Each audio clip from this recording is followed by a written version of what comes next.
शिक्षक दिवस के इस समारोह में प्रमुख रूप से भाग लेने वाले केंद्रीय शिक्षा मंत्री श्री धर्मेंद्र प्रधान जी, केंद्रीय शिक्षा राज्य मंत्री श्रीमती अन्नपूर्णा देवी जी, डॉक्टर सुभाष सरकार जी एवं डॉक्टर राजकुमार रंजन सिंह जी, शिक्षा मंत्रालय के अधिकारीगण, विभिन्न केंद्रों पर उपस्थित शिक्षकगण, गणमान्य अतिथियों, आज शिक्षक दिवस के अवसर पर राष्ट्रीय शिक्षक पुरस्कार वितरण समारोह में शामिल होकर मुझे अत्यंत प्रसन्नता हो रही है। मुझे और भी अधिक प्रसन्नता होती यदि हम सब एक ही स्थान पर एकत्रित होते, परंतु विगत वर्ष की तरह इस साल भी कोविड की महामारी से उत्पन्न परिस्थितियों ने हमें सबको सामूहिक उपस्थिति से वंचित रखा है। अपने विशिष्ट योगदान के लिए आज पुरस्कार प्राप्त करने वाले सभी शिक्षकों को मैं हार्दिक बधाई और साधुवाद देता हूं। ऐसे शिक्षकों के विषय में जानकर मेरा यह विश्वास और भी मजबूत होता है कि भावी पीढ़ियों का निर्माण हमारे सुयोग्य शिक्षकों के हाथों में सुरक्षित है। यह हम सभी को ज्ञात है कि शिक्षक दिवस का आयोजन पूर्व राष्ट्रपति डॉक्टर सर्वपल्ली राधाकृष्णन के जन्मदिन के उपलक्ष्य में 5 सितंबर को मनाया जाता है। डॉक्टर राधाकृष्णन एक दार्शनिक और विद्वान के रूप में विश्व विख्यात थे। यद्यपि उन्होंने अनेक उच्च पदों को सुशोभित किया, परंतु वो चाहते थे कि उन्हें एक शिक्षक के रूप में ही याद किया जाए। डॉक्टर राधाकृष्णन ने एक श्रेष्ठ शिक्षक के रूप में अपनी अमिट छाप छोड़ी है।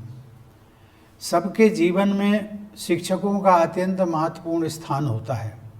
हर व्यक्ति को अपने शिक्षकों की याद आजीवन रहती है। जो शिक्षक स्नेह और निष्ठा के साथ अपने विद्यार्थियों को निखारते हैं, उनके प्रति ऐसे विद्यार्थी सदैव आदर भाव रखते हैं। आज तक मुझे अपने आदरणीय शिक्षकों की याद आती रहती है। मैं स्वयं को सौभाग्यशाली महसूस करता हूँ कि राष्ट्रपति का कार्यभार ग्रहण करने के बाद मुझे अपने स्कूल में जाकर अपने वयोवृद्ध शिक्षकों का सम्मान करने तथा उनका आशीर्वाद लेने का अवसर प्राप्त हुआ था। आप सबके विद्यार्थी भी आप सभी के लिए अपने हृदय में विशेष स्थान रखते हैं, यह मेरा दृढ़ विश्वास है। मेरे पूर्ववर्ती राष्ट्रपति डॉक्टर APJ अब्दुल कलाम एक वैज्ञानिक के रूप में अपनी सफलता का श्रेय अपने शिक्षकों को दिया करते थे। वे अपने स्कूल के एक अध्यापक के विषय में बताया करते थे कि जिनके पढ़ाने की रोचक शैली के कारण बचपन में ही उनमें एरोनॉटिकल इंजीनियर बनने की ललक पैदा हुई। डॉक्टर APJ अब्दुल कलाम विद्यार्थियों को पढ़ाने के लिए इतने उत्साहित रहते थे कि उन्हें जब भी अवसर मिलता था वे अध्यापन कार्य में लग जाते थे। ऐसी विभूतियों ने समाज के निर्माण में शिक्षकों के कार्य की महत्ता को रेखांकित किया है। आप सभी अपने विद्यार्थियों में एक स्वर्णिम भविष्य की कल्पना करने और उसके लिए योग्यता अर्जित करने की प्रेरणा जगा सकते हैं तथा उन्हें सक्षम बना सकते हैं ताकि वे अपनी महत्वाकांक्षाओं को पूरा कर सकें। शिक्षकों का कर्तव्य है कि वे अपने विद्यार्थियों में अध्ययन के प्रति रुचि जागृत करें। संवेदनशील शिक्षक अपने व्यवहार, आचरण व शिक्षण से विद्यार्थियों का भविष्य संवार सकते हैं। प्रिय शिक्षकगण, पिछले वर्ष लागू की गई हमारी राष्ट्रीय शिक्षा नीति में भारत को ग्लोबल नॉलेज सुपर पावर के रूप में स्थापित करने का महत्वाकांक्षी उद्देश्य निश्चित किया गया है। विद्यार्थियों को ऐसी शिक्षा प्रदान करनी है जो ज्ञान पर आधारित न्यायपूर्ण समाज के निर्माण में सहायक हो।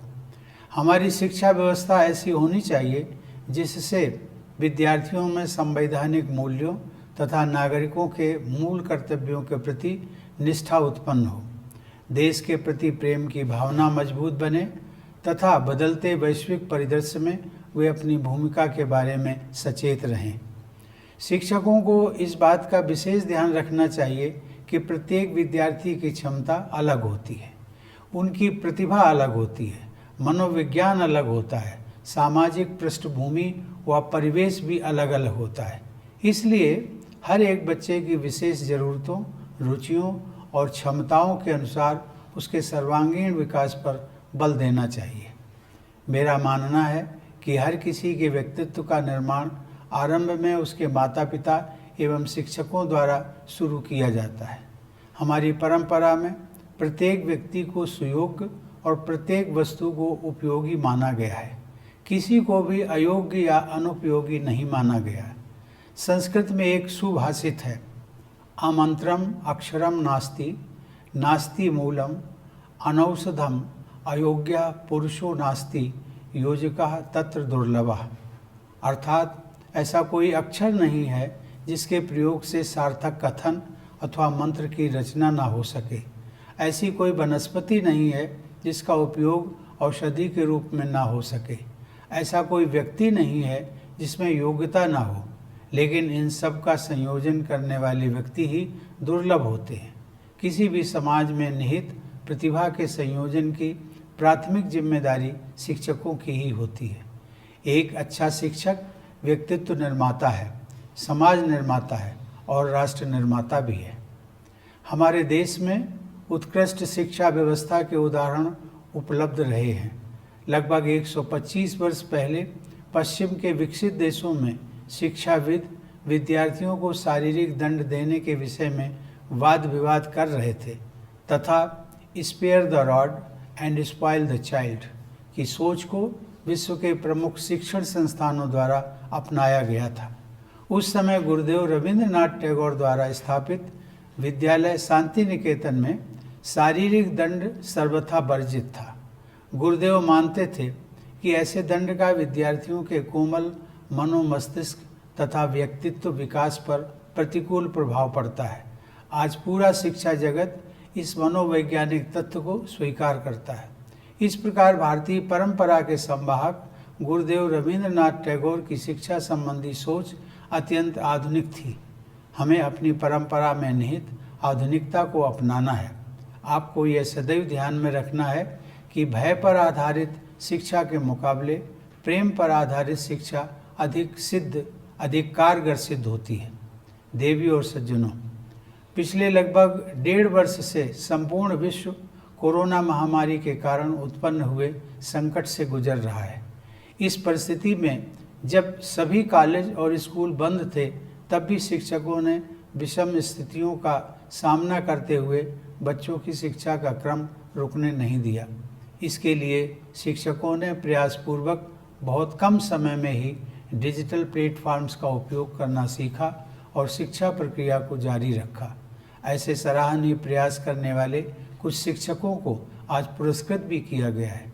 मुझे बताया गया है कि कुछ शिक्षकों ने अपनी मेहनत और लगन से स्कूलों में उल्लेखनीय बुनियादी सुविधाएं विकसित की हैं। मैं ऐसे समर्पित शिक्षकों को साधुवाद देता हूं। समस्त शिक्षक समुदाय से मैं यह अपेक्षा करता हूं कि वे बदलती परिस्थितियों के अनुरूप अपनी शिक्षण पद्धति में भी बदलाव करते रहेंगे। शिक्षकों को सक्षम बनाने के लिए केंद्रीय शिक्षा मंत्रालय द्वारा कुछ महत्वपूर्ण कदम उठाए गए हैं। मंत्रालय ने एकीकृत शिक्षक प्रशिक्षण कार्यक्रम निष्ठा का संचालन आरंभ किया है, जिसके अंतर्गत शिक्षकों के लिए ऑनलाइन क्षमता निर्माण के प्रयास किए जा रहे हैं। इसके अलावा प्रज्ञाता अर्थात डिजिटल शिक्षा पर दिशा निर्देश भी एक सराहनीय कदम है, जो कोविड महामारी के संकट काल में भी शिक्षा की गति को बनाए रखने की दृष्टि से गत वर्ष उठाया गया था। इन दिशा निर्देशों के अनुसार ऑनलाइन कक्षाओं के माध्यम से श्रेष्ठ शिक्षा प्रदान करने का रोड मैप साझा किया गया है। विषम परिस्थितियों में भी नए रास्ते तलाशने के लिए मैं केंद्र सरकार के शिक्षा मंत्रालय की पूरी टीम की सराहना करता हूं। मुझे इस बात से प्रसन्नता हुई है कि आज पुरस्कृत किए गए 44 शिक्षकों में 10 महिलाएं शामिल हैं। शिक्षक के रूप में महिलाओं की भूमिका सदैव प्रभावशाली रही है। 19वीं शताब्दी में ही भारत के सर्वप्रथम बालिका विद्यालय की स्थापना में प्रमुख भूमिका निभाकर विदुषी सावित्रीबाई फूले ने बालिका शिक्षा की दिशा में कालजयी योगदान किया। वे स्वयं भी आजीवन शिक्षा प्रदान करने का पवित्र कार्य करती रही। बेटियों की शिक्षा को अप्रतिम योगदान देने के लिए ऐसी महान विभूति को मैं हृदय से नमन करता हूँ और आशा करता हूँ कि उनके आदर्शों से अनगिनत लोगों को प्रोत्साहन और प्रेरणा प्राप्त होती रहेगी। अंत में एक बार पुनः मैं सभी पुरस्कृत शिक्षकों को बधाई देता हूँ तथा उनके उज्जवल भविष्य की मंगल कामना करता हूँ। धन्यवाद। जय हिंद।